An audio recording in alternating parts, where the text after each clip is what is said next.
Mr. Travis, you said your title at work was a criminal intelligence analyst. Is that right? Correct. What is a criminal intelligence analyst? So, as I said before, criminal intelligence is information about crimes. It can be the who, the what's, the where's, the when's, the how's, the why's. And then, so the job of an analyst is to take that criminal intelligence and develop patterns and predictions, operational plans, staffing, all different things like that.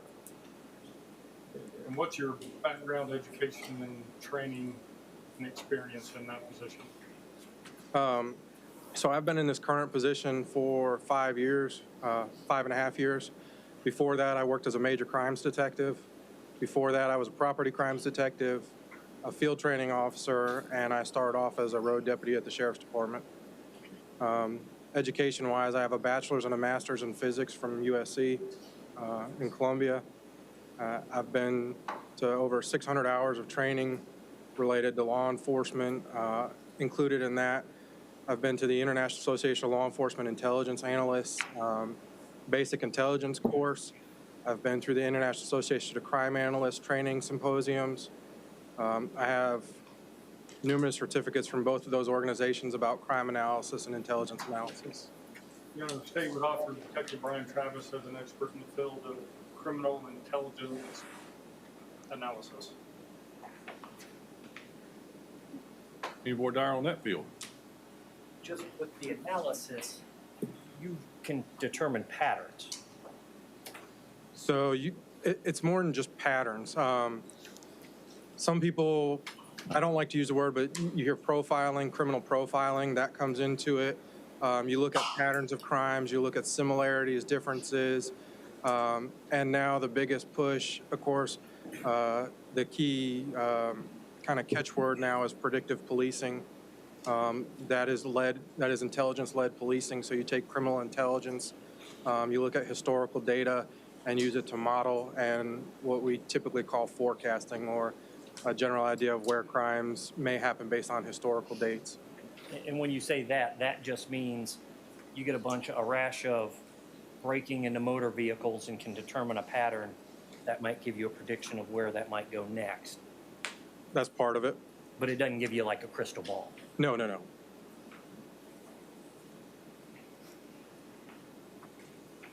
Judge, we would object to his qualifications.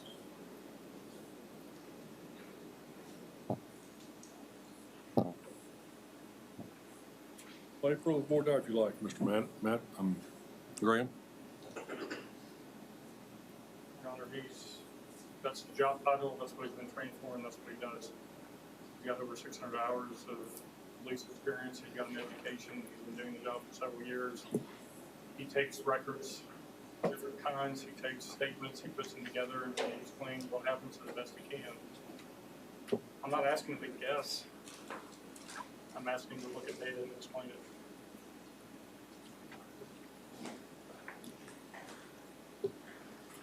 I think with his training, he can do exactly that in this case. I mean, he's not going to give an opinion, is he?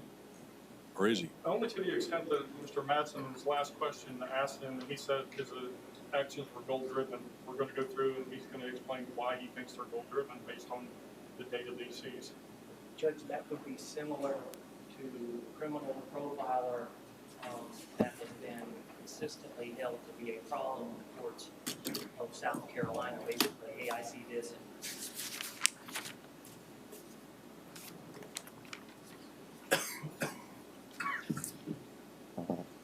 I mean, it's just basically all speculation.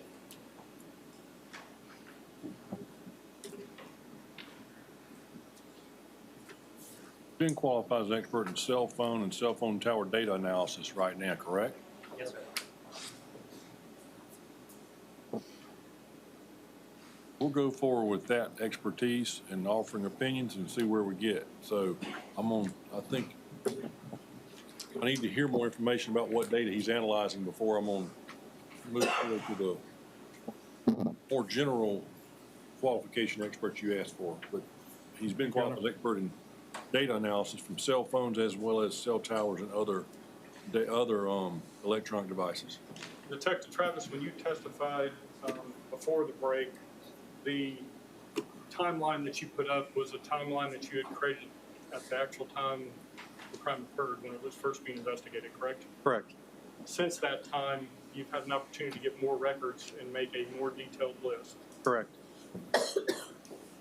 You considered the defendant's call detail records, which are his phone records that would show incoming and outgoing phone calls and locations for some of them. Yes. The state would offer what's already marked as 33, stage 33 in the evidence, which are the defendant's T-Mobile records. Subject to prior objection, pretrial? Can I see this? Sure.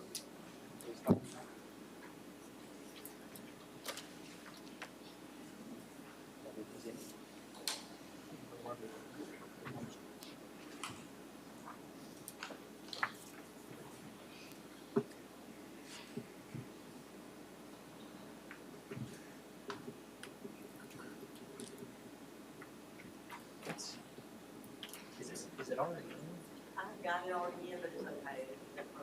Say you get one, or not have it in. Because if it's already in, I can't object to it. I do have it in. You know, I didn't look back, but let me look back and see what I've got it in. Let's see, if it's already in, I can't object to it. What Because I do. Yeah, I've already got it in. She doesn't I was told it wasn't. What? What did Karen say?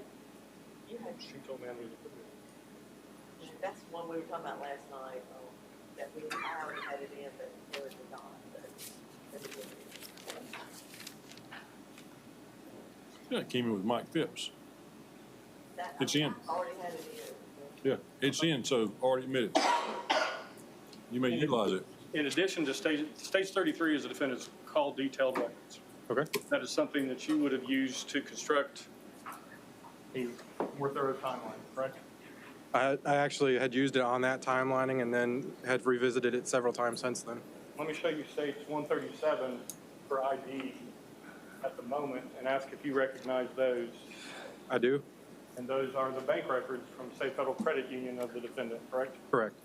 Your Honor, the state would offer 137 in evidence. No objection. No objection, 137 is in. So now you have phone records, you have the state Federal Credit Union records, and then you also have copies of receipts that were found in the vehicle when he was stopped in Mississippi, correct? Correct. And let me show you some photographs and ask if you recognize those as being the receipts.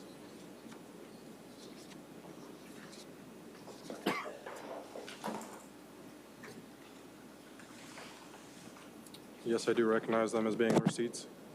And specifically, I'm referring to the receipts that are in photographs, States Exhibit 61 through 68.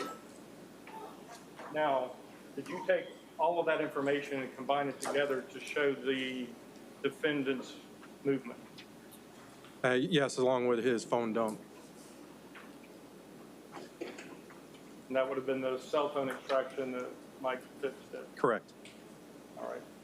Let me show you what's been pre-marked as 202 and ask if that's the document that you created for the time period of August 28th through the time the vehicle was stopped. It is? And is that fairly and accurately combined all the information from the different sources that we discussed? Yes, it has. The United States would offer that into evidence at this time. What's that, Emily? 202? Judge, we would, I think, consistent with your testifying to, but actually putting basically an amalgamation of all the information. That didn't require his expertise, it required his organizing the data. We would think you can testify to it instead of putting it together and put it in. Judge, you put a timeline on it. I'll put the timeline, as your witness. I'm gonna let it in, so. Do you have a copy of this up there with you? I do.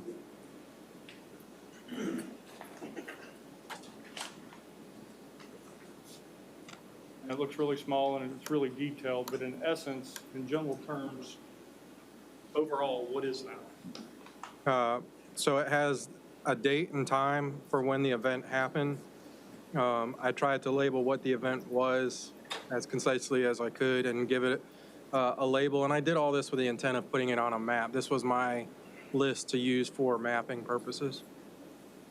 When you talk about a map, let me show you what's been pre-marked as 203. Is this the map you're talking about? It is. And did you prepare this map? I did. And does it correspond to explain the movements that we see up in 202? It does. Your Honor, the state would offer this into evidence.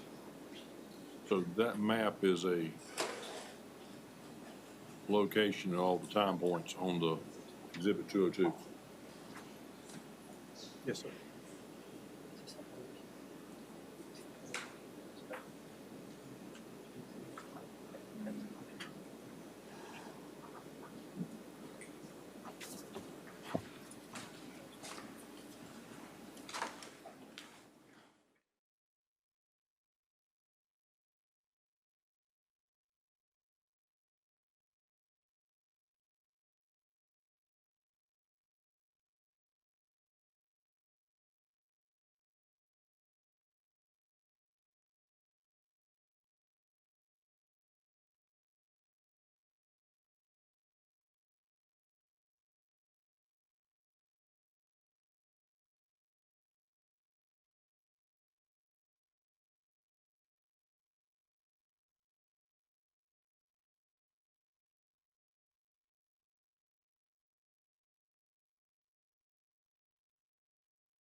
So your ruling on the map is? Since the map wasn't given earlier, I'm gonna keep it out. It's marked for identification.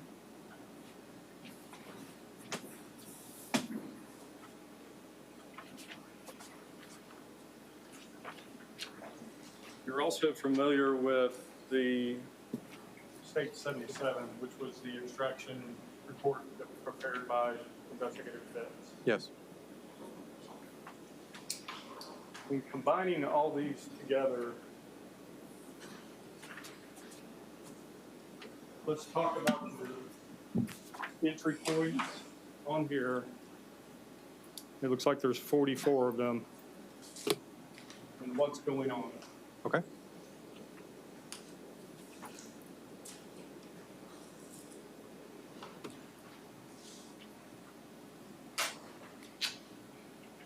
Starting on your first entry, I believe that would have been from testimony earlier that the children were picked up at approximately 6:15, correct? Yeah, I was able to use a video to timestamp. Moving down to the second entry,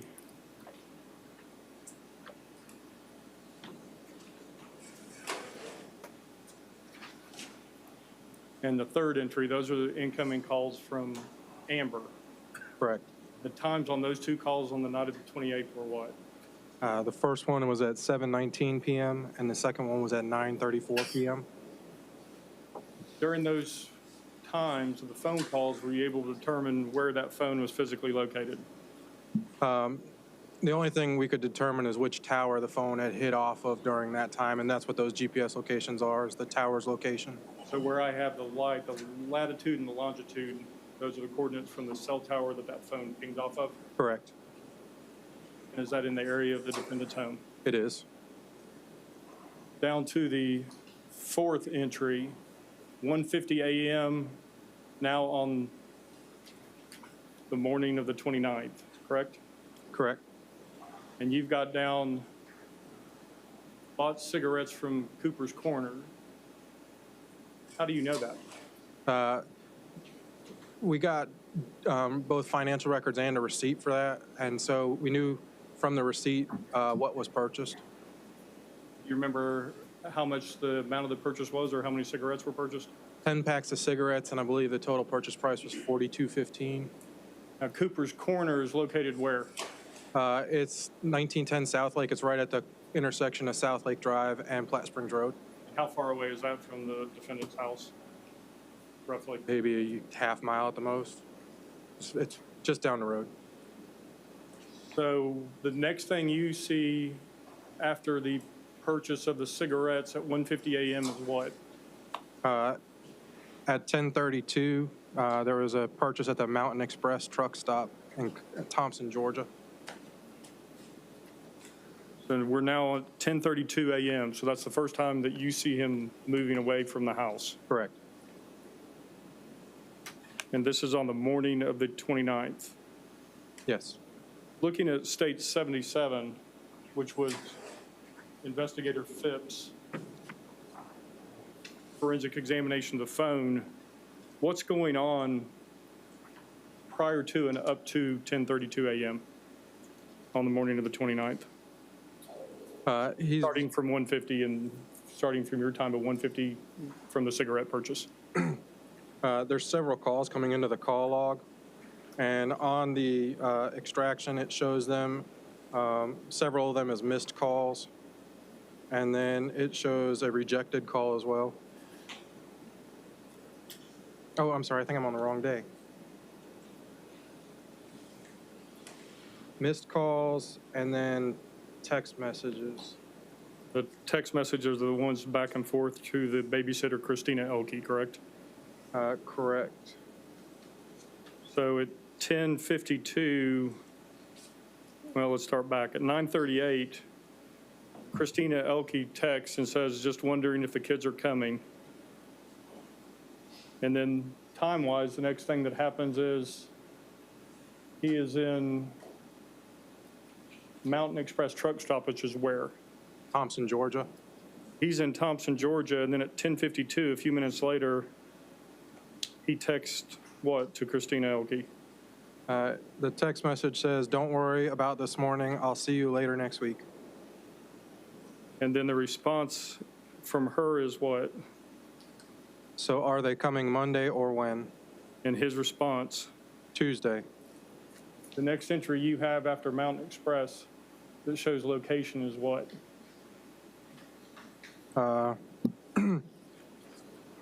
Somewhere around the area of Decatur, Georgia. What part of Georgia? I'm sorry. Decatur, it's a suburb of Atlanta. Okay. And what time is that? 12:14 p.m. And where are you pulling that item from? That came from the phone records. You said that was 12:14, right after lunch? Am I right? Yes. It's described as an outgoing call to Zamzam. Yes. What is Zamzam? So using the number that that was called from the phone records, we were able to find out that it belonged to a Zamzam, I believe it was Herbal Incense Shop, I believe is what it was titled, in Atlanta, Georgia. Going back to State 77, the forensic examination of the phone, the call was 12:14, in the afternoon on the 29th. What were the Google search at 12:11? At 12:11, herbal incense, Atlanta, Georgia. And the web history 1 minute later? It was from yellowpages.com, herbal incense smoke shops near Atlanta, Georgia, with reviews, YP Mobile. All right. And Scooby Snacks or that type of spice was legal in South Carolina at the time, correct? Correct. It was illegal in Georgia at that time, wasn't it? I believe so. And Alabama Correct. and Mississippi. Correct. So the next time that you can place them physically anywhere is 7 and 8, 2:20 in the afternoon on the 29th. Where do you have them at that time? When I focused in on the GPS, it came up as Pell City, Alabama for the first one and Moody, Alabama for the second one. And both of those are right along I-20. And the time period is what for those two? 2:20 and 220 and 2:21? 221. Going back to 77, the phone examination, 1:17 p.m. on the 29th, the bottom of page 2, there is a Google search at 1:17 in the afternoon. What's that search for? The search is for herbal incense, illegal in Alabama. And then following up with the web history at 1:19 and 1:51, what's he doing on his phone? The first one was a web history that says Georgia issues alert over herbal incense. Second one is a search from Google for herbal incense, Alabama. And then there's 3 additional web history related to the same item in there. Then Supernova, herbal incense, and others available for sale from Alabama. Alabama head shops and smoke shops, bongs, kratom, glass pipes, pipe shops, vaporizers in Alabama. And then Zero Gravity Smoke Shop in Decatur, Alabama. 35601. Thank you, Detective. Moving down, the next call or purchase you're seeing is at 2:54. That would be your item 9, I believe. Do you see that? Yes. So where are you getting that information from? That's from the bank records. Do you know what he bought? I do not. Okay. And where is he at that time? Birmingham, Alabama. All right, the next entry, number 10, we're now at 4:30 p.m. You've got down misdialed call to Roberta. Why is it a misdialed call to Roberta? When you look at the numbers, there was an extra number in there that would have kept the call from completing, but the rest of the number was her number. And what time was that again? 4:30 p.m. All right. Going back to State 77, the forensic examination, what does the web history show for 3:06 p.m.? Illusion Smoke Shop in Birmingham, Alabama, 35205. Cloud9 Southside Tattoo and Piercing Smoke Shop in Birmingham, Alabama, 35205. As far as him traveling across east to west, leaving Lexington, going to Alabama, the farthest you get him at that time is on that missed call. Is that correct? Correct. He makes it to the far side of Birmingham, Alabama. Correct. What's the next physical location you can place him at? After that, it's Lithia Springs, Georgia. What time are we at now? 8:04 p.m. On the 29th? Correct. All right, let's back up then. So before he makes it back to Lithium, Georgia, at 8:29 on the 29th at 4:41, what is he searching for on Google? Herbal incense, Mississippi legal. Mississippi lawmakers snuff out spice. And then at 4:44, it's a misspelling, so spell it the way that he typed it. It's CAMPUNG. And then the associated web history at 4:45. ReserveAmerica.com, campgrounds and camping reservations.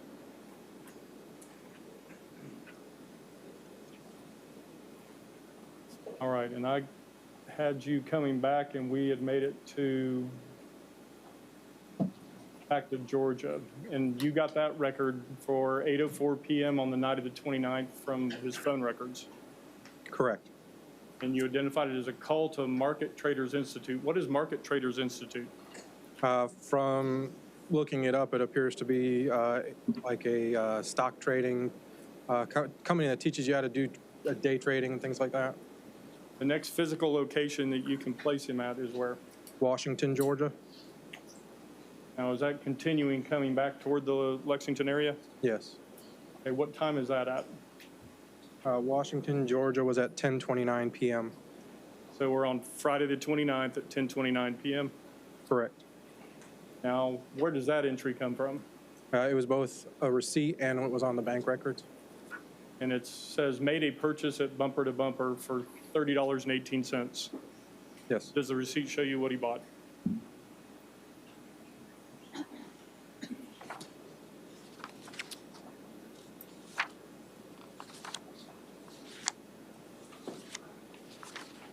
Receipt's not in here, but if memory serves, it was a gas receipt. Moving on down to the next time you physically place him somewhere, it's now the next morning, correct? Correct. 10:53 a.m. And we're on the 30th. Is that correct? Correct. And you identify it as an ATM use, correct? Correct. So what did you find out? $500 was withdrawn from his account at a Palmetto Citizens Federal Credit Union ATM. And then 1 minute later, you show him at the quick serve. Yeah, we were able to see that there was a time difference with the bank records. So what it most likely meant is that the time at the two different banks wasn't the same, because the time we were able to reconcile it to was 10:48 a.m. So that's 6 minutes in between the two locations. Those two locations, the ATM withdrawal and the quick serve purchase, the addresses, where was he at? Red Bank in the Lexington area of South Carolina. The next time you see him somewhere else is when? The next one is in Spartanburg at Dunkin' Donuts. And what date and time are we then? That is September 1st at 4:02 p.m.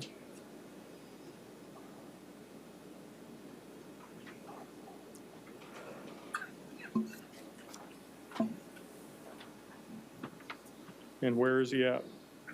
Spartanburg, South Carolina. And what was the time again? I apologize. 4:02 p.m. Prior to that, prior to 4:02 p.m., let's go back to stage 77, the forensic examination. Starting with the internet searches and web history on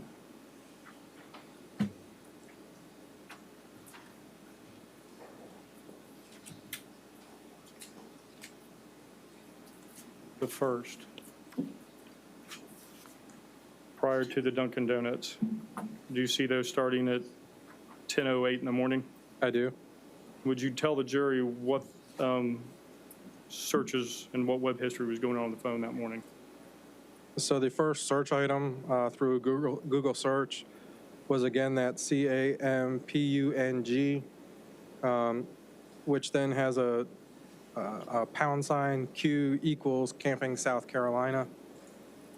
Then SouthCarolinaParks.com, tent and RV camping in South Carolina state parks, campground cooking in South Carolina state parks, boat in camping at Devil's Fork and Cheraw state parks, trailside camping in South Carolina state parks, South Carolina dumps, Lexington County's website for collection and recycling centers, the index page, C&D landfill, Lexington County construction and debris landfill, items accepted, home, animal services.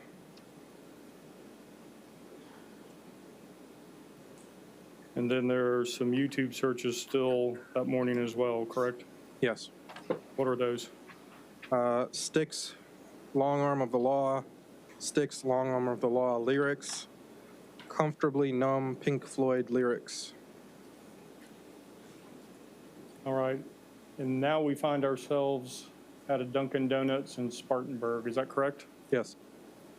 The approximate, or not the approximate, the time on that is 4:02 and 4:05 p.m. in the afternoon on the 1st. Yes. Do you have receipts for those, and do you know what was purchased? Yes. We have both receipts and video. So the first purchase was 6 donuts totaling $4.35 that was paid with a Visa, and the second order was a iced coffee large original blend with some kind of discount. It was totaled $1.08 paid with cash.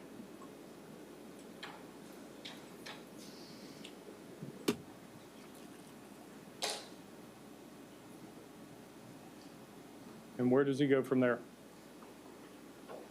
The next time a location was recorded was in Winsboro, South Carolina, What time was that? 6:20 p.m. And the next location? Lugoff, South Carolina, at 7 p.m. And we're on September 1st, correct? Yes. And the next location? Next location is on the 2nd of September, 1:29 a.m., the Kangaroo Express in Folly Beach, South Carolina.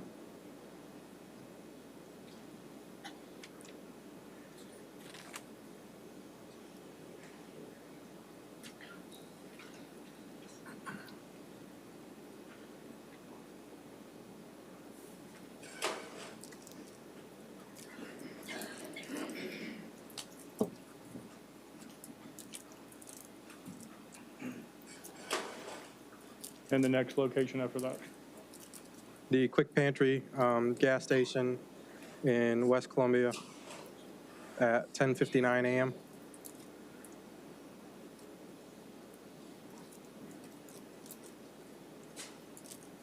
And what day are we on right now? Still on the 2nd.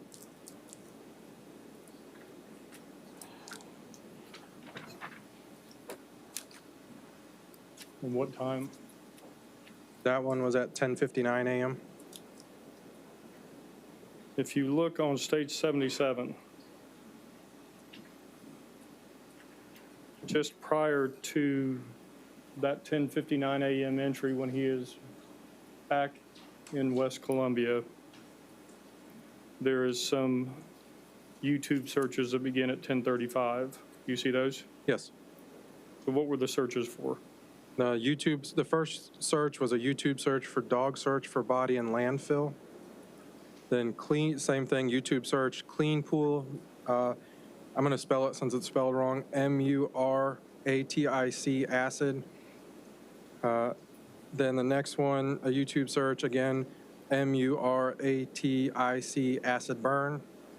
Then it switches to a Google search for camping Columbia SC, which takes it to a web history for River Bottoms Farm as Yogi Bear's Jellystone Park Camp Resort, Columbia SC. GoodSamCamping.com, Columbia, South Carolina Campgrounds, RV Parks, Camping Info, Good Sam Camping. The next item is a Google search that says, what does no extradition laws mean? What does extradition mean? Do you know? Extradition is the process of bringing someone from one location to another to stand trial for criminal charges. Continue on, please. The web history for 5 countries with no U.S. extradition treaty -fine law blotter. Then NPR.org. You face a U.S. legal problem. Where should you run? Parallels NPR. Okay, now we were at 10:59 a.m. on the 2nd. There's also some texts that occur between the defendant's phone and Christina Elke at that time. Do you see those? Yes. Would you tell the jury what texting is going on at that moment? The first one is from Christina. It says, "Can you send me a text saying I have permission to enter the house and clean and keep what I want, just so I DNT get in trouble?" He responds back, "Sure, go ahead and clean up." And at this, a few seconds later, "Everything is going okay, question mark." And then his next search term, a few minutes later, 11:04 a.m., what is he again looking for? Camping, Route 77, exit 88, South Carolina. And then location-wise, where are you finding him next? Clinton, South Carolina. What date and time are we on now on yours? The search was at 11:04. The location we have was at 3:22 p.m.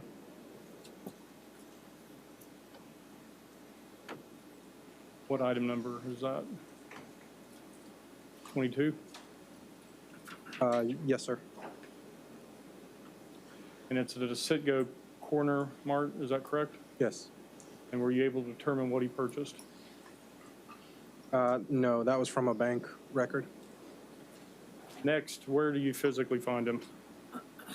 At 4:19 p.m., Athens, Georgia. And where is he at? What's he doing? Buying gas. That's the $78.29? Correct. And where to next? Lawrenceville, Georgia. And what time and day is that? The same day at 6:04 p.m.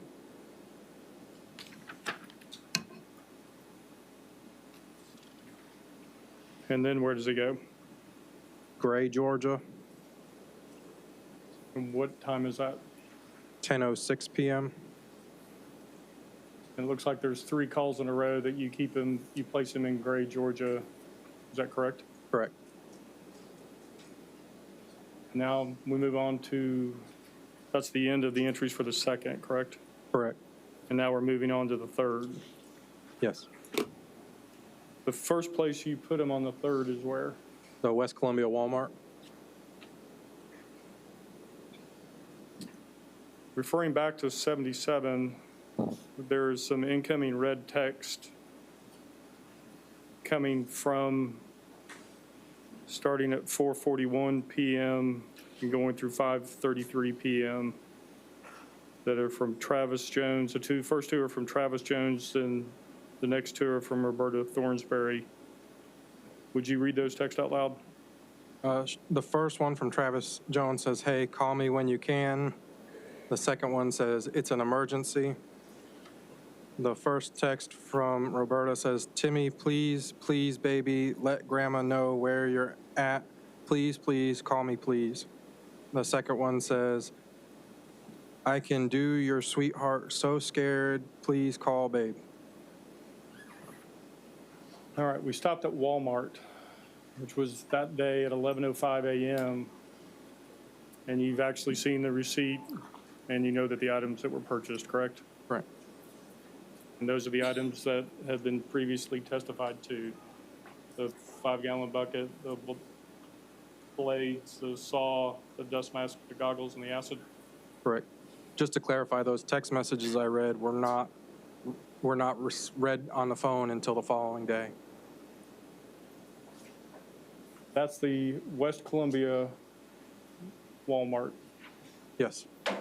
He goes from the West Columbia Walmart to where? Casey, South Carolina. And he goes to a Sunoco gas station. Is that also for gas? It's from the bank records, but it fits along with his other gas purchases. The next item, item number 30, you've got him in an advanced auto. Yes, in Lake City, South Carolina. Where is he at? Lake City, outside of Florence. Do you know what he bought? We have a receipt for it. I know there was oil, an oil filter, pliers, and a drain plug for a 2006 Cadillac Escalade. Pliers, a drain plug, and oil? Oil, pliers, an oil filter, and a drain plug. After that purchase at Advanced Auto for an oil change, where do you place him next? The next morning, he's in Charleston, South Carolina.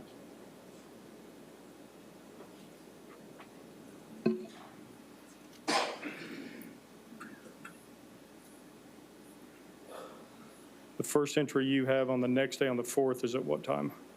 3:41 a.m. And where do you place him at those times? Charleston, South Carolina.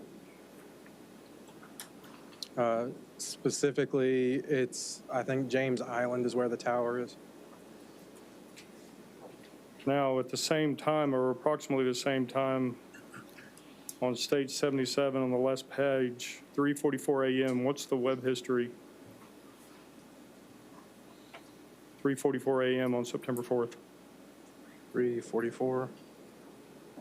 The best non-extradition countries to be invisible / is not available. And then the next Google search at 3:47:30 a.m. in the morning on September 4th was what? Missing children, Tim Jones. And you have him in Charleston during the time of that search, roughly? You have him there at 3:43 and the search is at 3:47, is that correct? Correct. All right. After Charleston, where does he go? Camden, South Carolina. And how do you know that? We have receipts, video, and I think we also have, it was also on the bank records. Do you know what he purchased there? He made one purchase for gas, and then one purchase was food and cigarettes. The next place you put him? The Dollar General in Orangeburg, South Carolina. What date and time is that? 5:17 p.m. on 9/4. That's where the purchase was for trash bags, I believe. Is that correct? Trash bags, Mentos, Red Bull, and sunglasses. Sunglasses. After the Dollar General, where does it go? The ATM in Lexington. All right, so we're back in Lexington on Augusta Road. That's a Safe Federal Credit Union ATM. Correct. And what time is it? The first time we could put him there is at 6:33. Okay, so there are 4 or 5 transactions at the ATM right in a row, correct? Correct. What's the first transaction done at the ATM at that time? An account balance check. Do you know how much the balance was at that time? I don't recall offhand. What's the next transaction at the ATM? He took $40 out of the ATM. And then what's the next transaction? He deposited $3,518.49. He deposited $3,518.49. Do you know where that, were you able to determine in your investigation and the documents that you had available to where that money came from? It came from UBS Financial. It was employee stock purchase plan funds. So Intel stock that got sold, Correct. and you know when he initiated that transaction? Not offhand, but it was not, it was something that was initiated. It wasn't an automatic. I'll show you a document. That's the correct agreement, right? Yes. So, The check was issued on 8/26/14. but he had to initiate the request for the check, so when was that made? Looks like the 8/19. So he asked for the check on the 8/19, the check was cut on the 26th, correct? That's what it shows. And where was it mailed to? P.O. Box 21001, Columbia, South Carolina 29221. I'm sorry, city and state again? Columbia, South Carolina. Columbia. So P.O. Box into Columbia, South Carolina was where that check was mailed. Yes. And that shows an amount of $3,518.49, correct? It does. And that was deposited at a Safe Federal Credit Union, where? Augusta Road? Augusta Road. After that deposit, what's the next transaction? Then he withdrew $260 from the same ATM.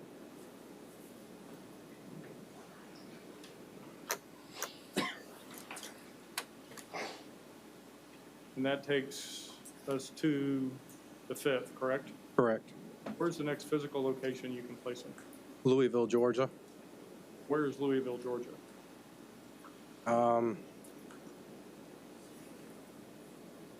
Kind of east of Macon, I believe. So was it before, and if I'm incorrect, correct me, but when the first time we tracked to the far side of Birmingham, Alabama, we were on the interstates. Yes. This time, are we on interstates, or are we below the interstates in rural areas? As far as I'm aware, it's a rural area. I haven't never been down there, but it is not along I-20. It's along, it looks like a state highway. And is that from bank records or a receipt? That one is from bank records. The following location, Uh, the whole day later, correct? correct. And where do you place him then? Greenville, Alabama. And that's, we're far past using called records or phone extraction. You're just now solely relying on bank records and receipts, correct? Yes. And where is he at that time? Greenville, Alabama. It shows 2 purchases there, is that correct? Correct. From the Bypass Food Mart. Yes. And then the next one, and that's, the time of those are 9:18 on the 6th, correct? 9/14 and 9/18. The next physical place that you can put him is where? In Camden, Alabama. At 1:06 p.m. And what happens there? Withdrew $500 from a community neighbor bank ATM.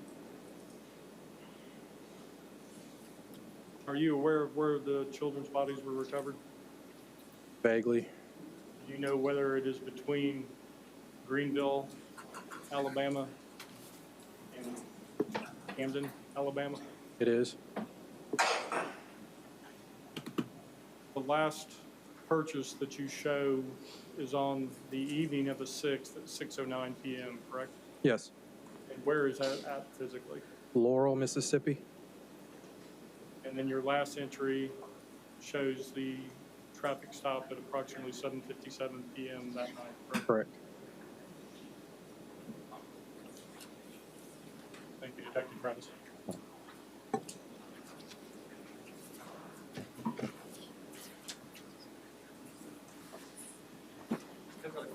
You may step down.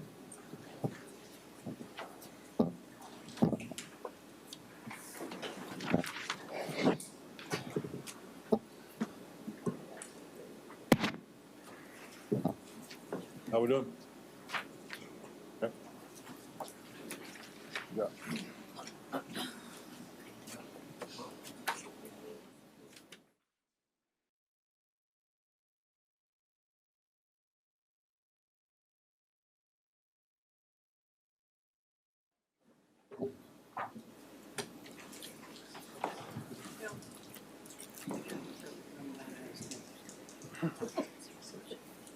All right.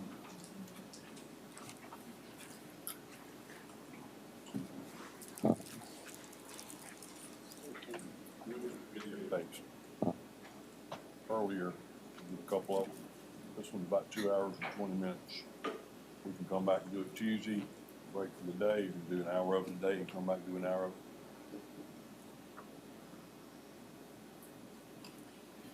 Could you repeat yourself, Your Honor? The next witness is a videotape that's 12 to 20 minutes long.